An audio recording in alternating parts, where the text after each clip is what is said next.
Welcome to Kenton Teaches. Enjoy the video. In this video, I will show how to make pickle for fried fish.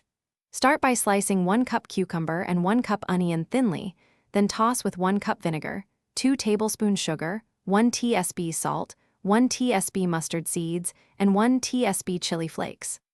Let sit for 20 minutes while you fry fish, taste and adjust acidity or sweetness, and serve alongside hot, crispy fried fish. Now for contrast. Bring 1 cup vinegar, 1 cup water, 2 tablespoons sugar, 1 tsp salt, and 1 tsp mustard seeds to a gentle simmer to dissolve ingredients and release aroma. Pour the hot brine directly over thinly sliced vegetables so they soften and absorb flavor quickly. Allow the jar to cool uncovered, then seal and refrigerate. Slices will develop brightness in 15 to 20 minutes and deepen in flavor over a few hours. To vary the pickle, add 1 tablespoon lime juice for extra zing or 1 tsp sugar for subtle sweetness, and experiment with 1 tsp crushed fennel or cumin for warmth.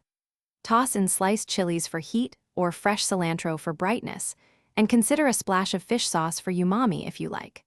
Serve the pickle chilled or slightly warm beside hot fried fish to create a lively, balanced contrast on the plate. Thanks for watching. Please subscribe if this video was helpful.